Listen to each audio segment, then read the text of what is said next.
Edwin Sifuna is a marked man in ODM Party. In this video, I want us to look at three things.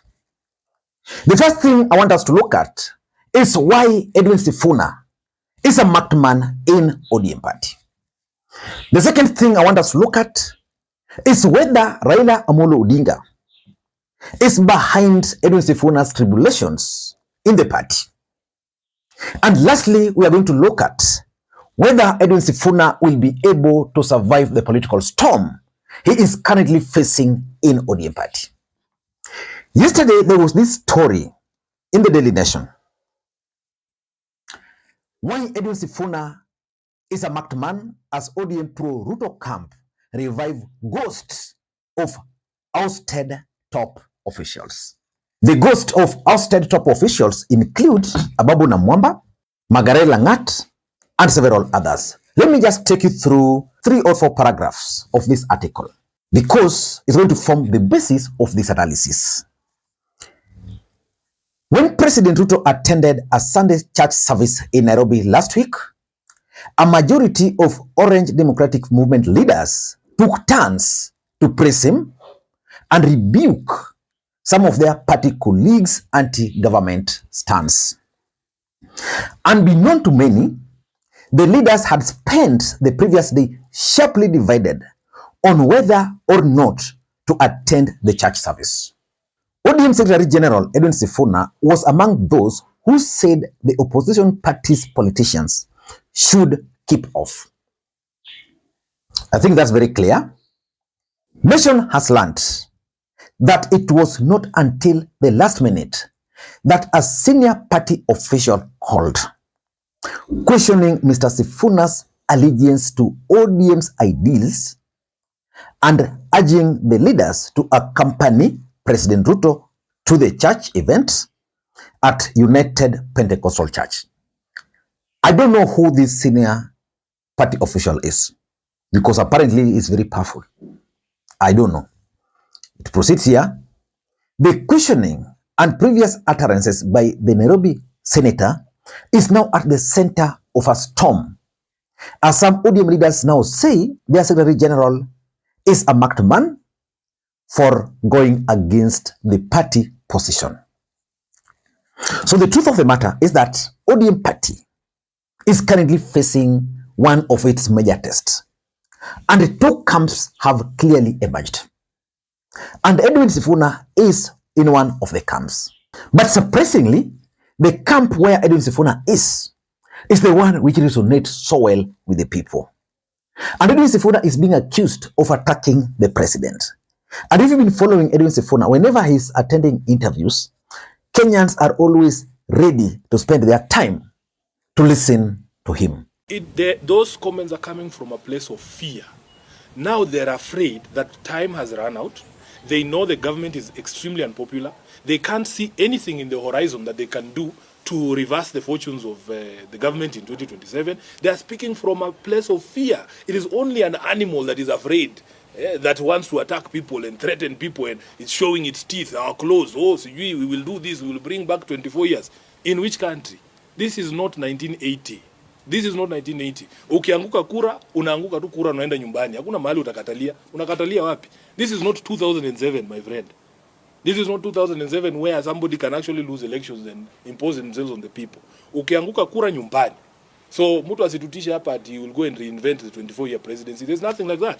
The thing that guarantees re-election, as I have said, is you deliver on your promises, make the lives of Kenyans better. You will not have to fight with anybody. They will put you back in office. But for as long as you continue with the way in which you are continuing, talking to people the way you want, insulting the public, threatening the public, a public that is very well informed on its rights, threatening to violate the constitution, ignoring constitutional principles, this year, in fact, if I had spoken in Bungoma, I would advise the president, forget about roads, forget about railways.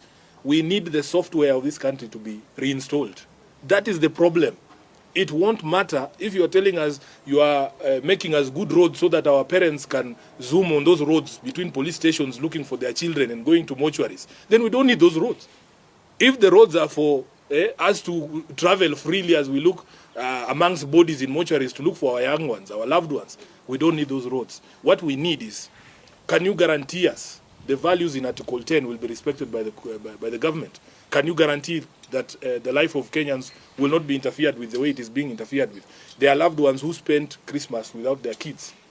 There are families that spend Christmas without their kids. So even if you tell that person that you have dualized Malaba to Mombasa, what are you telling that person? So that they can go and fetch their children from the quarries and the rivers. We don't want that. We want you to work on the software of the country. Please, let us respect the constitution. Now, those are the reasons why Edwin Sifuna is a marked man. Let us begin by asking ourselves the first question. Why is Edwin Sifuna a marked man? Anyway, let me conclude with that. Let me begin by asking this simple question. Is Raila Odinga behind Edwin Sifuna's tribulations?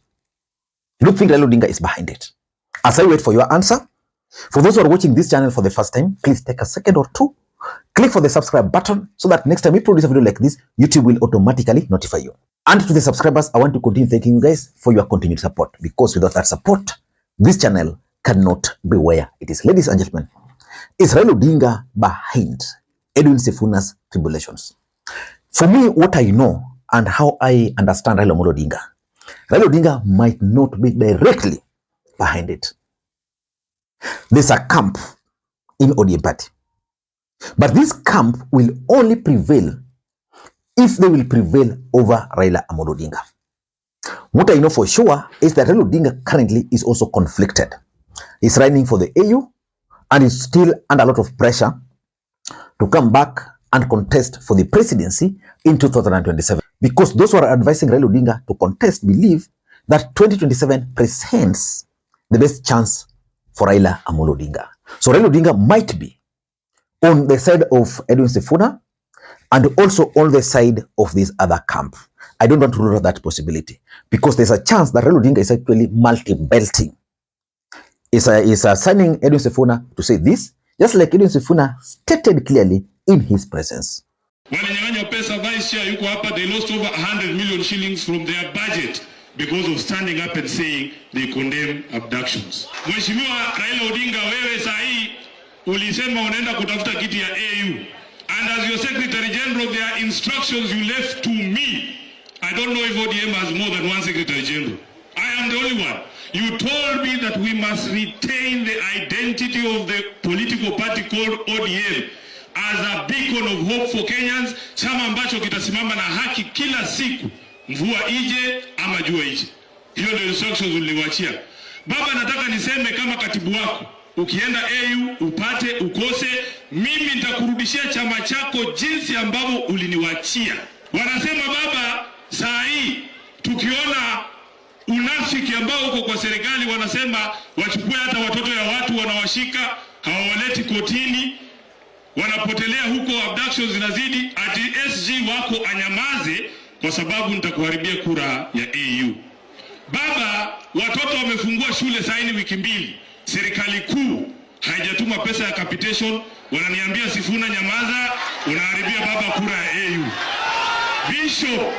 Bishop, wacha kama Mungu atanipiga radi nikufe, anipige tu, lakini vile umeniambia leo nitasimama kwa ukweli. Kama mambo ni mbaya katika taifa letu, lazima tutasema mambo ni mabaya. Baba, mambo hayako mazuri hapa Kenya na lazima tutaendelea kuzungumza. Ndugu yangu Kiborek, wewe unasema tupe William Ruto nafasi afanye kazi yake. Akikampeni yeye mwenyewe ndiye alituambia akiweka Biblia chini. Akiweka Biblia chini inamaanisha nini? Kwani unachukua miaka 10 kuweka Biblia chini?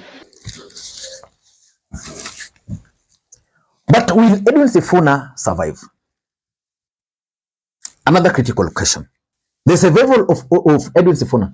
The survival of Edwin Sifuna also depends on Raila Odinga. Let me take you back a bit. There's also a gentleman within ODM Party called Babu Owino.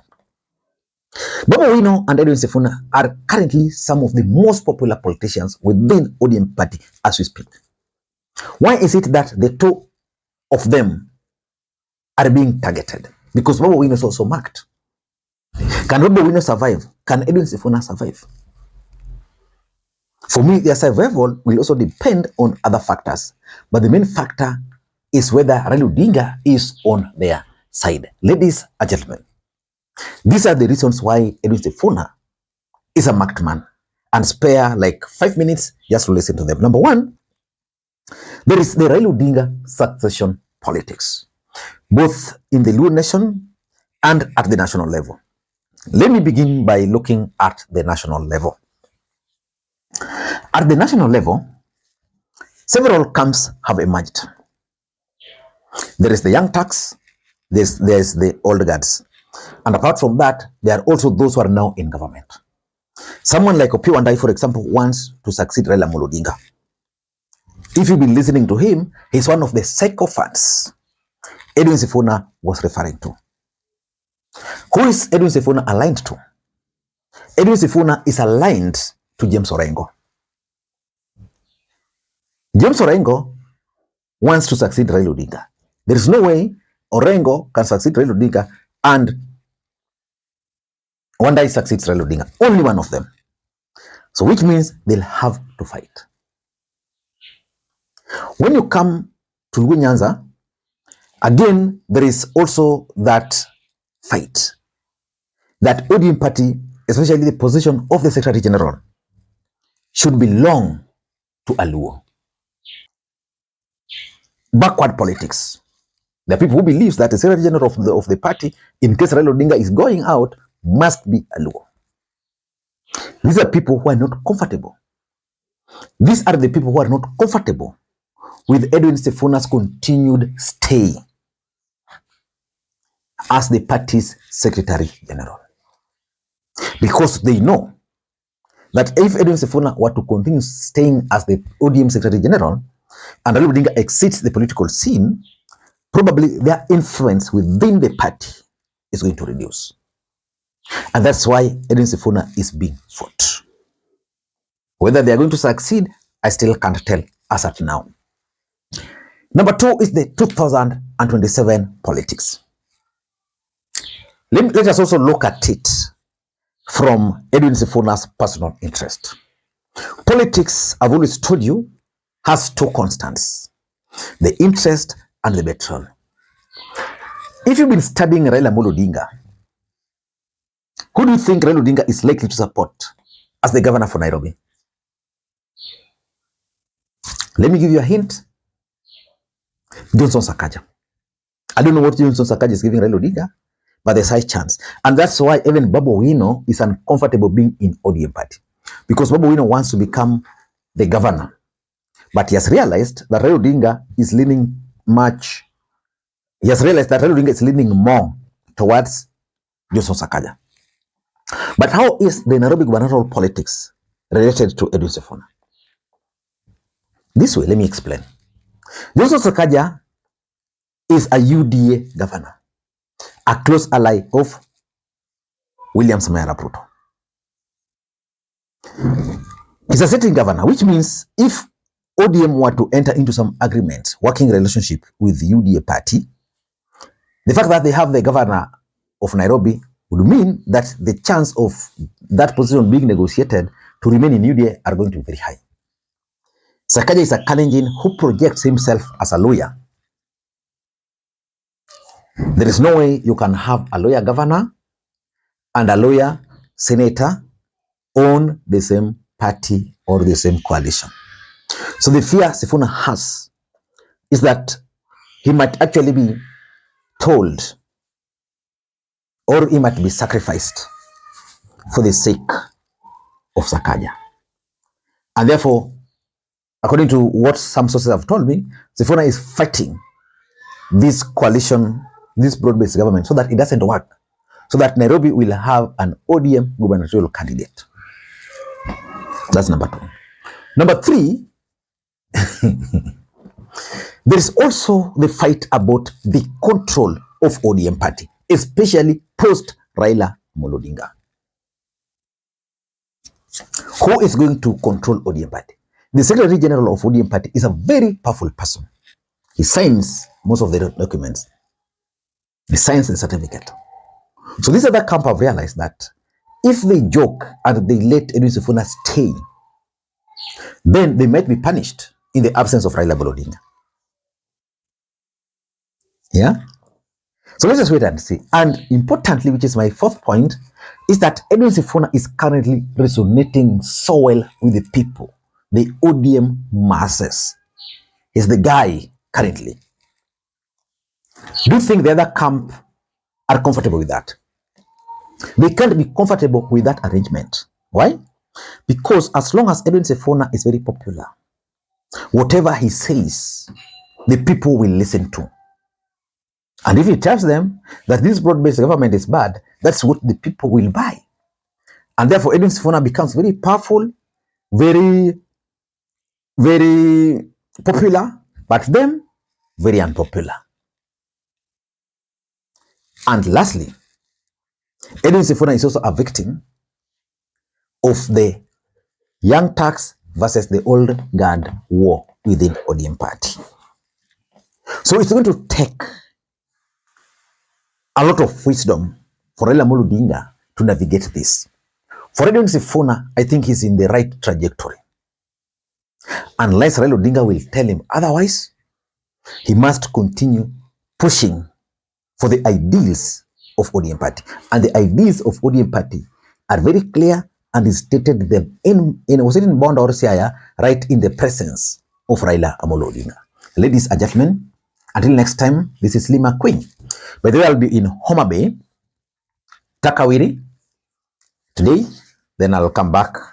So if you'll be in Homa Bay route, I'll be updating you where I am so that we can have some, yeah.